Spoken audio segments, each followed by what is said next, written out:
Bienvenidos y bienvenidas a Conoce tus derechos, un proyecto de Fede Latina con el apoyo del Ayuntamiento de Barcelona. Conoce tus derechos es un proyecto que tiene 10 cápsulas informativas que pretenden servir de brújula para tu proceso migratorio. Si eres migrante y has sido víctima de un delito, te preguntarás si tienes la posibilidad de denunciar sin sufrir las consecuencias. Bueno, pues este episodio es precisamente para ti. Hoy vamos a desmontar ciertos mitos y contestar esas preguntas que quizás algunos por temor no se atreven a hacer. Hoy nos acompaña Natalia Caicedo. Ella es investigadora en inmigración y derechos sociales y también profesora de Derecho Constitucional en la Universidad de Barcelona. Natalia, muchas gracias por estar aquí y ayudarnos a comprender mejor estos temas que son tan importantes. Hola Valentina, bueno, el placer es para mí estar nuevamente en Fede Latina para continuar hablando de derechos, continuar hablando de defensa y de protección. En uno de nuestros videos anteriores, Natalia nos habló precisamente de denuncia segura. Entonces, si tú no has visto este video, te invitamos a que explores nuestro canal de YouTube para ampliar esta información y otros datos que te pueden servir para tu proceso migratorio. Pero mientras tanto, y para poder entrar en sintonía, Natalia, ¿nos podrías explicar un poco a los oyentes sobre el proyecto de denuncia segura y por qué es tan importante? Mira, la denuncia segura es el derecho, ¿no?, que deberían tener todas las personas migrantes, estén o no en situación irregular, de poder denunciar los delitos de los cuales son víctimas ante la policía o ante los juzgados sin miedo a que posteriormente pueda haber, por ejemplo, un procedimiento de expulsión o se pueda abrir un procedimiento de expulsión. La denuncia segura está muy vinculada con un derecho que es la tutela judicial efectiva y esta supone el derecho que tenemos todas las personas de acceder a los tribunales en defensa de nuestros derechos, ¿de acuerdo? Y la tutela judicial efectiva implica también o conlleva que las personas tienen acceso a la justicia. Por lo tanto, si a mí no se me garantiza poder acceder a la justicia de manera sin ninguna represalia, entonces no se está garantizando este derecho. Entonces, evidentemente, pues es un tema muy importante para la comunidad migrante que a veces pues se ven situaciones en las que se pueden estar vulnerando sus derechos y por ese miedo deciden pues no acudir a las entidades. Entonces, pues ahorita vamos a desmontar esas ideas. ¿Estás lista, Natalia? Sí. Bueno, vamos con el primero, que tiene que ver precisamente con esa idea que no permite que las personas den el paso y es, si denuncio, ¿me pueden deportar inmediatamente? No. A ver, la deportación es un proceso administrativo que lleva tiempo, en donde además se reconocen derechos, entre ellos, por ejemplo, el acceso a un abogado, y si no se tienen los recursos económicos, a un abogado de oficio. Y por lo tanto, esta idea de que hay una deportación inmediata, ¿no? Que a mí me acaban de, yo voy a policía y a los 2 minutos me ponen una patrulla y acabo en un vuelo de deportación, no es así. ¿De acuerdo? Por otra parte, hay unos determinados supuestos donde la ley protege a las víctimas. Estos son las víctimas de violencia de género, las víctimas de agresiones sexuales y las víctimas de trata de personas. En estos tres casos, la ley establece que no se podrá sancionar o abrir un procedimiento de expulsión si la persona va a denunciar, en este caso, a comisaría. Dentro de esa misma línea, y yo creo que es una situación que suele generar mucha ansiedad, ya nos has dado más o menos idea de lo que esto significa, pero si denuncio y no tengo papeles, ¿la policía me va a detener? Eh, como he dicho, en los tres casos anteriores la ley me protege. ¿Qué pasa en los otros casos? ¿De acuerdo? Por ejemplo, me han robado el patinete o me han agredido, ¿no? No es una agresión sexual, pero sí es una agresión. En estos casos, digamos que aquí en Cataluña existe lo que podríamos decir una práctica, que es no ponerse en contacto la policía autonómica con la policía de extranjería. Entonces, esto nos da un marco de protección, ¿de acuerdo? ¿Cuándo no debo acudir a policía aun cuando yo sea víctima de un delito? Primero, cuando yo, por ejemplo, estoy siendo ah, investigado en el marco de una investigación policial, cuando tengo antecedentes policiales o cuando tengo antecedentes penales, cuando ya tengo una orden de expulsión previa, es decir, cuando yo ya he estado en algún asunto anterior con la justicia donde yo he sido, digamos, no la víctima, sino quien comete, ¿no? Puede ser una falta administrativa, un delito, es decir, que en mi expediente puede haber, ¿no?, algún tipo de sanción previa. Entonces, en estos casos, no se puede acudir a policía, pero en el resto de casos, la práctica es una práctica donde hay un ambiente, podríamos decir, relativamente seguro. ¿Qué se recomienda siempre? Bueno, ir acompañado y previamente contactar con alguna entidad, ¿no? Una entidad, una asociación, contactar con los servicios jurídicos de esa asociación, de esa entidad, decir, mira, este es mi caso, voy a ir a policía y por lo tanto tejer una red, digamos, de apoyo, de ayuda cuando se va a denunciar. Existe la idea errónea de que si no tienes papeles y te paran, pues no tienes derecho, o sea, no hay nada que hacer. No. Primero, esta idea que nos paren en la calle, es importante saber que no nos pueden parar por lo que se denomina el perfil étnico. Es decir, vieron mi color de piel, vieron ¿no?, la estructura de mi cara. Yo, digamos, no, mi fisionomía, ¿no?, no responde a la idea de persona blanca europea, que ya es cuestionable que es blanco y que es europeo, pero no responde, ¿no?, al imaginario colectivo de lo que tenemos como persona europea. Entonces, si yo soy, por ejemplo, negra o de tez morena o mis facciones en la cara, no son las que se mayoritariamente o una parte de la población aquí la tiene o históricamente ha tenido, esto se llama detención por perfil étnico y está prohibido por la ley. De hecho, la ley contra la lucha contra la discriminación del 2024, aprobada hace un año, prohíbe a las administraciones que te detengan por ese motivo. Es decir, si vienen y piden papeles, tienen que pedir papeles a todos, incluso a las personas que no parecen ser extranjeras, llamémoslo así. ¿De Que no acuerdo? son racializadas. Exactamente, las personas no racializadas. Ujú. ¿De acuerdo? Luego, si me detienen y me llevan a comisaría, es muy importante saber que primero tengo derecho a la asistencia letrada desde el minuto uno. Desde el primer momento, en cuanto entro a policía, lo que tengo que decir es necesito contactar a un abogado. Y es un abogado de servicio gratuito, coordinado con el Colegio de Abogados. ¿De acuerdo? En segundo lugar, yo tengo que estar en comisaría el tiempo estrictamente necesario para que la policía pueda hacer las averiguaciones por las cuales me ha llevado allí. Por ejemplo, me pido documentación y no tenía, me dicen, me acompañas a comisaría. Bueno, pues una vez me han podido identificar porque un amigo me ha traído el DNI, me deben dejar libre. O el NIE o el pasaporte. ¿De acuerdo? Ujú. Es decir, si ya la policía ha hecho la averiguación por la cual me ha detenido, me debería dejar libre. Y como máximo son 78 horas. ¿De acuerdo? A partir de las 78 horas me tienen que llevar a un juez y será el juez o la jueza quien decidirá sobre mi situación, si continúo o no detenida. Ahora vamos a enfocarnos en esos escenarios en los que normalmente suceden estas cuestiones de abuso. Por ejemplo, uno es el ambiente laboral. Muchos creen que sin un contrato formal no pueden denunciar ciertas situaciones de abuso laboral. Aquí lo primero que hay que saber es que eh, los contratos laborales también son orales. Es decir, cuando yo le digo a una persona que va a cuidar a mis hijos durante las tardes, esto es un contrato oral. ¿De acuerdo? Los contratos laborales pueden ser orales o escritos. Y esté la persona en situación irregular o regular, tienen prácticamente los mismos derechos. ¿De acuerdo? Jornada laboral, salario mínimo, tienen derecho a vacaciones, tienen derecho a indemnizaciones, tienen derecho a ¿no?, todos los derechos laborales. ¿Cuáles no tendría derecho? Por ejemplo, el derecho al paro. O, en caso de ser despedido o despedida, la reincorporación al trabajo. Es difícil porque no tiene la autorización de trabajo.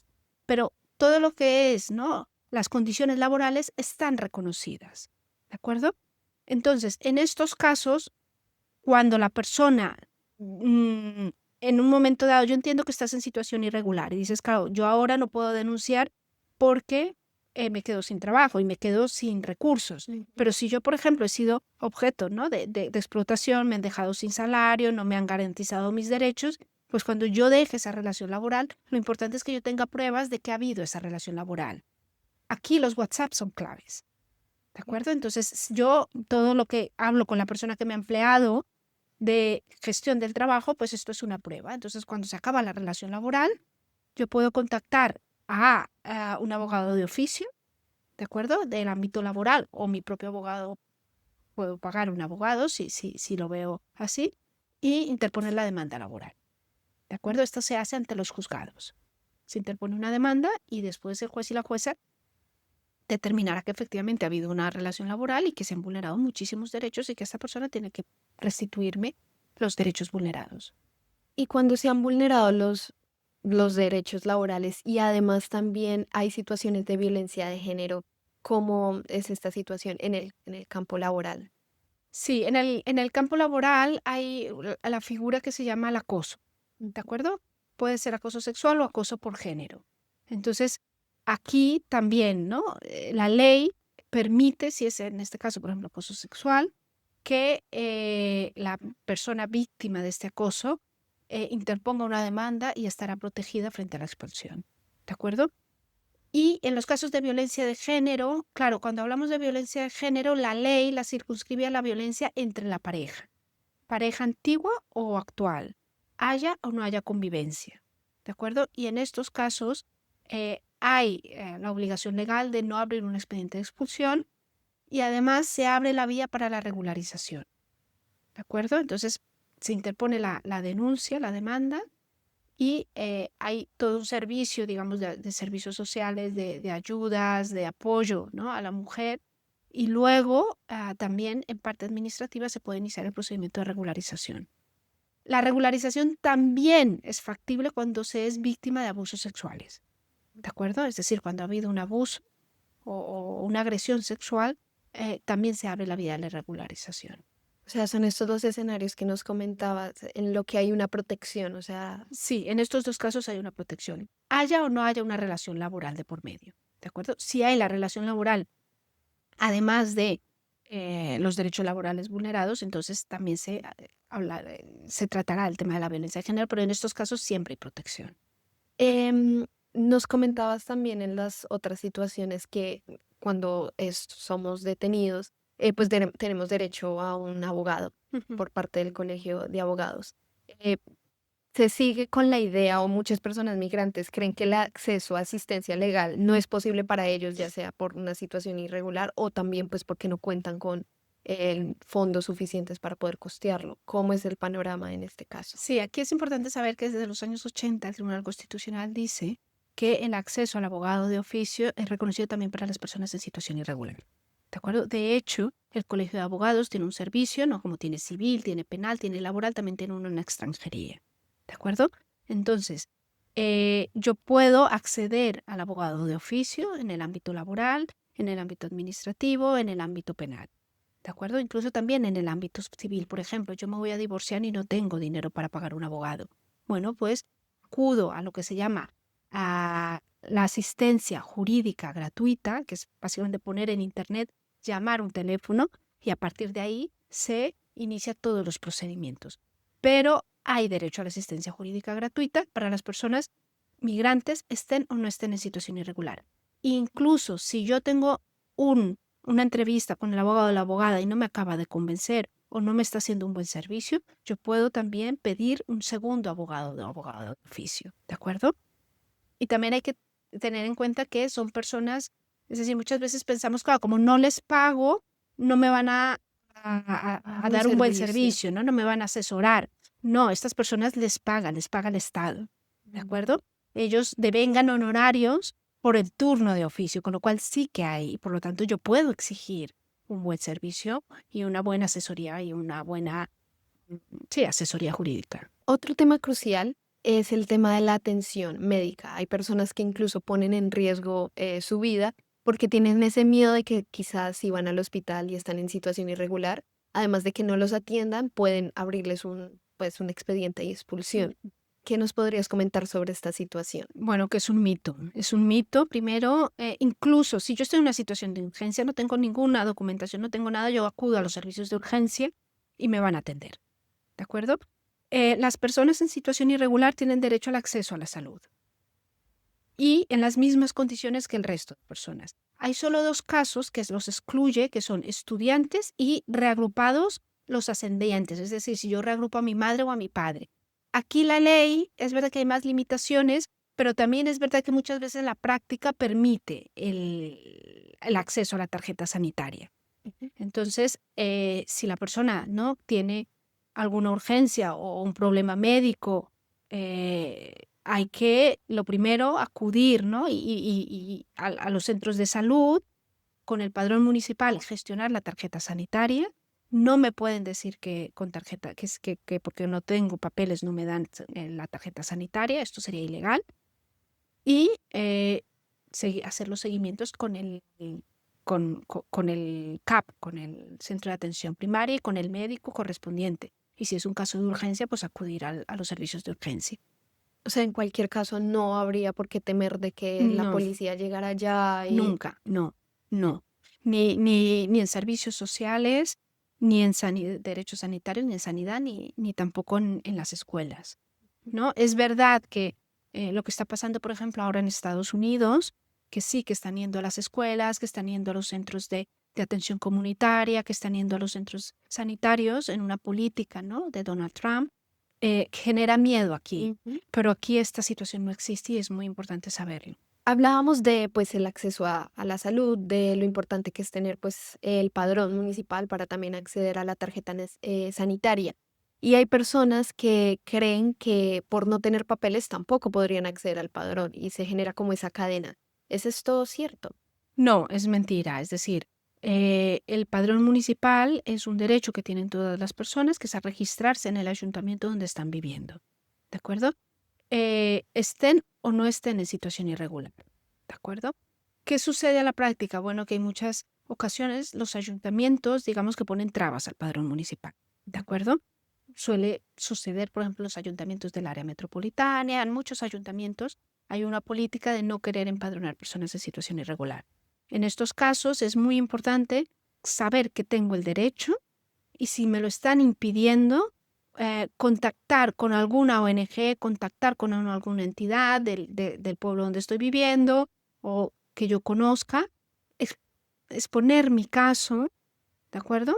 Y a partir de ahí, bueno, iniciar mecanismos, ¿no? Ya sea de un recurso ante el propio ayuntamiento por no dejarme empadronar cuando tengo derecho, interponer un recurso ante el síndic de Greujas o ante el ayuntamiento, ante el síndic, el defensor de la ciudad, intentar buscar, ¿no? Mecanismos para defender los derechos. Y en esta búsqueda de los mecanismos para defender los derechos tampoco se corre el riesgo de que pues al no tener papeles se le pueda ver limitada pues el No, acceso. en ningún caso. Es decir, en ningún caso, por ejemplo, interponer un recurso ante el ayuntamiento por haberme denegado el padrón conllevaría posibles problemas. O acudir al síndic de Greujas, ¿no? Al defensor del pueblo autonómico y poner una queja es totalmente seguro y no generará problemas. Muchas veces las personas piensan que cuando yo voy a defender mis derechos y me peleo, digamos, ¿no? Con la administración o cuestiono las prácticas que está haciendo la administración, esto quedará como una huella en mi expediente y que después, cuando yo me regularice, podré tener problemas. No. Los únicos problemas que pueden haber para la regularización son tener antecedentes penales o antecedentes policiales. Pero si no hay antecedentes, demandar a la administración no genera antecedentes penales ni antecedentes policiales. ¿De acuerdo? Es cuando a mí me demandan. ¿De acuerdo? Entonces, en ningún caso. Cuando una administración pública vulnera los derechos como lo estamos planteando ahora, se cree que la única vía es ya ir directamente al tribunal. No. Aquí hay una figura que es muy útil, que es el defensor del pueblo. En Cataluña se llama el síndic de Greuges, ¿no? Queda en Arco del Triunfo. Y muchos ayuntamientos, sobre todo los más grandes, tienen sus defensores locales, ¿no? En Barcelona, por ejemplo, tenemos el síndic de Barcelona. Entonces, es un recurso que es muy efectivo porque desde el síndic, cuando yo interpongo una queja en el síndic, que además es muy sencillo, incluso lo puedo hacer online desde mi casa. No tengo ni siquiera que trasladarme o ir hasta la sede del síndic. Yo expongo mi caso, pongo la documentación que prueba, por ejemplo, que solicité esta ayuda o que pedí esto y que me lo han denegado o que la administración no me está reconociendo estos derechos. Entonces, después el síndic inicia una investigación, se pone en contacto con la administración y si al final llega a la convicción de que efectivamente la administración no está haciendo el trabajo que le corresponde, le hace una solicitud a la administración para que lo haga. En muchos casos es muy efectivo. O sea, la situación del ir al tribunal realmente sería una medida que no entra en Sería el... una medida posterior Ujú. y si realmente después, por ejemplo, de ir al síndic no me ha dado la razón, ¿de acuerdo? O la administración sigue sin hacerlo. O puedo ir directamente para decir, bueno, el síndic es muy útil en las cosas pequeñas, ¿no? Mm. Yo pedí una ayuda y me la denegaron. Claro, es difícil que si me deniegan la ayuda cuando yo tenía derecho, yo acabe en un tribunal, ¿de acuerdo? Yo acabaré en un tribunal demandando a la administración cuando, por ejemplo, la administración me ha hecho daño o pero para las cosas, digamos, más pequeñas en donde decimos, aquí no se puede hacer nada, bueno, se puede acudir al síndic. Uno de los temores que yo creo que es el mayor que tienen las personas migrantes tiene que ver con las órdenes de expulsión. ¿Qué pasa cuando una persona por X o Y razón ya tiene una orden de expulsión? ¿Ya no se puede hacer nada? No. Lo primero es que saber que las deportaciones, es decir, la execución de una orden de expulsión, es muy difícil y hay muy pocas. ¿De acuerdo? Entonces, esta idea de que yo voy por la calle y me van a llevar en un avión y en 10 horas ya estoy en mi país, no funciona, no va así. Por otra parte, que yo tenga una orden de expulsión no significa que no me pueda regularizar. Las órdenes de expulsión caducan, ¿vale? Hay unos plazos, que es lo que se denomina la prescripción, ¿no? Es decir, que después de 3 años, después de 5 años, después de un determinado tiempo, dejan de tener efecto, ¿de acuerdo? Entonces, es importante que si yo tengo una orden de expulsión, acuda a alguna entidad, acuda al servicio jurídico de alguna asociación, que son gratuitos, ¿no? De hecho, en la web, por ejemplo, de Federatina lo vi que teníais, Sí. muchas asociaciones, no es necesario pagar un abogado de extranjería para asesorarme. Esto es algo que yo veo muy frecuente y los servicios jurídicos de las entidades y de las asociaciones tienen abogados que son muy buenos y abogadas. Entonces, a partir de ahí yo puedo saber cuál es el estado de mi orden de expulsión y cuándo caducará o cuándo prescribirá y a partir de ese momento después iniciar el proceso de regularización. Y aún teniendo, digamos, una orden de expulsión, la persona pues todavía cuenta con sus derechos, es decir, que puede acceder, puede denunciar y puede, pues, sí, poner estos mecanismos para que no le vulneren sus derechos. Si yo ya cuento con una orden de expulsión, la recomendación es no acudir a policía. ¿De acuerdo? Otra cosa es que yo cuente con una orden de expulsión y pueda ir a los juzgados. Ahí sí, ¿de acuerdo? Pero uno de los supuestos en donde puede después abrirse, ¿no? El procedimiento nuevamente, porque si yo tengo una orden de expulsión y se dan cuenta que no la he ejecutado o no se ha ejecutado y que yo no me he ido del país, entonces hay un segundo procedimiento en donde la orden que yo tengo caduca mucho más tarde. Es decir, en lugar de 3 años pueden ser 10, por ejemplo. Entonces, en estos casos, lo recomendable es evitar acudir a policía si yo ya tengo una orden de expulsión. Una de las razones, además del miedo que tienen las personas para no hacer visibles, públicas sus denuncias, es porque creen que realmente denunciar no sirve de nada. ¿Qué les podemos decir a estas personas? No, denunciar sirve, claro. Es decir, es la única vía de defender nuestros derechos. Muchas veces pensamos que si denuncio no sirve de nada, pero si no denuncio, lo que estoy haciendo es manteniendo, ¿no? Situaciones de explotación, situaciones de vulneración de derechos y ahora incluso nosotros vemos cómo hay todo este discurso antimigratorio, en contra de la inmigración. Bueno, una forma de defendernos también frente a eso es hacer visible que la migración no es perjudicial para el país, sino por el contrario, que vive muchas situaciones de explotación, sobre todo la explotación laboral, ¿no? Y si yo denuncio, es muy importante, creo yo, de las cosas más importantes es denunciar la explotación laboral. Es decir, esta persona no me está haciendo un favor porque yo esté en situación irregular dándome trabajo. Yo le estoy trabajando. Esa persona está ganando mucho dinero con mi trabajo. Bueno, pues tiene que pagarme correspondientemente lo que dice la ley. Entonces, evidentemente, denunciar nos ayuda o nos permite que estas situaciones que son tan perjudiciales se sigan multiplicando, Perpetuando, claro, perpetuando. perpetuando. Si yo no denuncio, esto se perpetúa. Hay que denunciar en el síndic de Greujas, en policía, en los juzgados, ¿de acuerdo? Si a una persona que está explotando laboralmente a personas le llega una demanda laboral, bueno, la próxima vez se lo pensará 2 veces, ¿no? Y además yo tengo derecho a las indemnizaciones. Aquí ha habido una vulneración de derechos, que no tener papeles no significa no tener derechos. Yo no tengo papeles, pero tengo derechos. Y esto hay que reivindicarlo. Y es algo que la ley nos reconoce. Bueno, no seamos nosotras mismas las que no lo usamos y lo negamos, ¿no? Si ya no por un derecho que nos reconoce la ley, ¿no? En situación irregular, pues utilicémoslo. Aprovechando esta conversación y ya casi para terminar, Natalia, ¿qué mensaje le darías a alguien que nos está viendo y que tiene miedo a denunciar?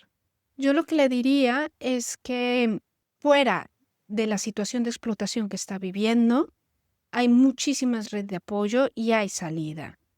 Que busque una entidad, que busque una ONG. Es tan fácil como entrar en Internet y en Google y escribir. Y a partir de ahí, que escriba un email, que se ponga en contacto, que le diga a las personas que conoce, estoy viviendo esto, qué podría hacer. Y a partir de ahí se articulan vías de salida, ¿no? Hay muchos casos, por ejemplo, las trabajadoras del hogar que están internas viven situaciones de explotación durísimas y las aguantan muchos años. Y después, cuando al final salen y denuncian, dicen, ostras, es que yo lo hubiera podido hacer el primer año, o lo hubiera podido hacer al mes. Sí, hay que hacerlo. Con lo cual, hay derechos, no te van a deportar aun cuando te digan en casa, te van a deportar, te vamos a deportar. Es que si sales, denuncias. No, si sales, te van a coger y te llevan a tu país. No, eso no es así.